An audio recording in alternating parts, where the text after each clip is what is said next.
Nandito tayo sa tapat na isa sa worst reviewed apartheid dito sa Google. As in, sobrang daming bad reviews. Kaya hindi ko na alam kung itutuloy ko pa tong content. Pero sige, basta tayo ng reviews. Sabi ni Cathy, Mga dugyot, haha may mga bulbul pa eh. Sa kumot, mga buhok-buhok pa.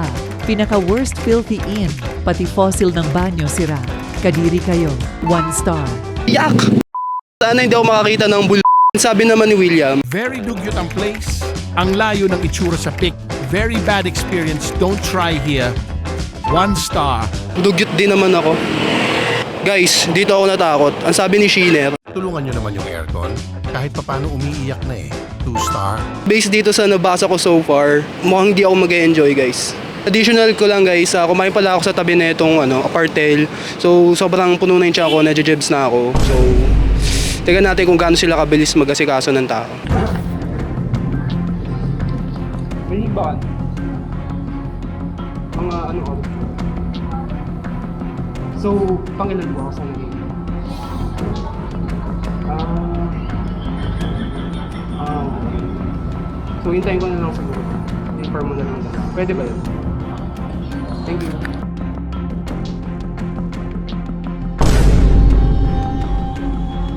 Guys, 15 minutes na ako nagtitiis niyan. Talagang malala to the highest level. Kaya nagpunta ulit ako sa receptionist para mag-follow up.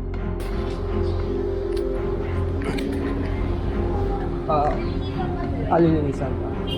Pero sa akin magbayad na ako. Ano bang alin?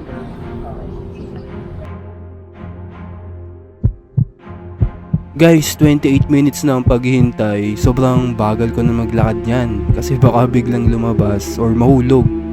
Pero wala eh. Nangyari na nga yung mangyayari niyan.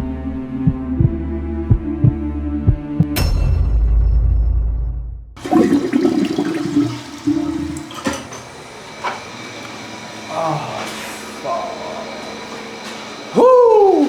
30 minutes sa pagtsatsaga. Pero at least, tapos na. Yun ang mahalaga. Ayan. So for reference, ito room 18. Baka mapuntahan nyo in the future. Second is... Ayan. Rinig nyo ba yun? Room tour! Pagdating sa banyo, wala talaga akong masasabi. Seryoso guys, this is the first time sa channel ko na namangha ako sa CR na isang apartel. Kompleto. May bidet, may gripo, may timba, maayos yung tabo, may shower. Halika.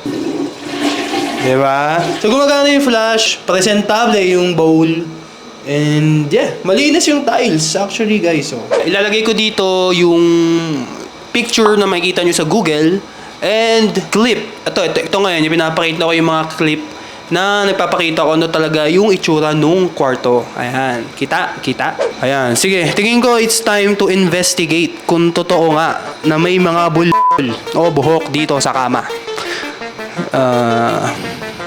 Sige, hanap tayo. Oops! Ayan, may nakita ako. Oh my God, kita nyo? Shit!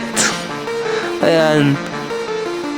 Maintindihan ko guys kung mahaba, kaso maliliit tapos medyo kulot.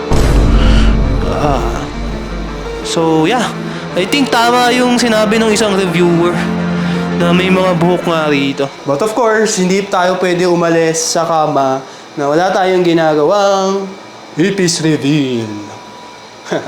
Ayan, so sa babo pwesto. Ayan. So ipis reveal in 3, 2, 1. Charang! Wala. Check natin yung ilalim ng unan. Okay. Ipis / surot reveal in 3, 2, 1. Wala rin naman.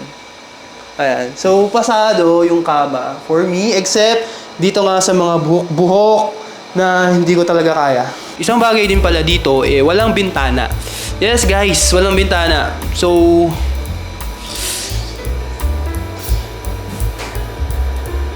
seryoso, if you're someone like me na kailangan lagi ng bintana, kasi minsan may mga tao talaga na parang nasa-suffocate kapag walang bintana. At least wag kayong mag-book sa sa room 18. Siguro yung iba namang kwarto dito may bintana, pero wag sa room 18 kasi wala talaga bintana rito. Ito yung TV nila. Pangalan ng brand is Joseon Bible verse, Psalm 23rd. Yan. One thing din is walang remote dito. Kaya hindi mo mapapagana yung TV tinakpan nila yung yung sensor ng TV for the remote para hindi magamit. Damot nyo! Sa pinto naman guys, perhaps ito yung pinaka-importante rin sa lahat. Of course, for safety purpose. So, gumagana naman yung lock. Ayan. Gumagana. So, may double lock din. So, yeah. Laking help yan. I guess it's time to investigate na rin if may umiiyak ba sa aircon. Pero before that, review muna tayo ng aircon. So, yung aircon ay malamig naman. Sobrang lamig. So cool! Ayan. So, malinis. Presentable except dito sa mga switch. Walang knob or something. Aside from that, okay. So, dako naman tayo tungkol doon sa aircon na umiiyak. Ayun, based din sa observation ko. Siguro joke lang naman yun. Pasado naman yung aircon, malamig. Ayun, hindi siya masyadong maingay.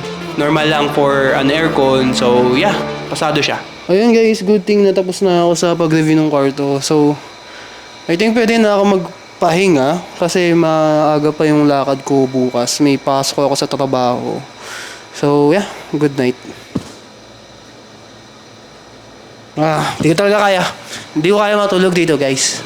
Guys, sorry, hindi ko talaga kaya matulog. Hindi siya sa paninira, pero siguro, ako lang din, hindi ko talaga kaya. Siguro hindi lang siya natanggal ng cleaner or nagkataon lang talaga na sa akin natapat na may buhok. Pero sorry, hindi ko talaga kaya matulog.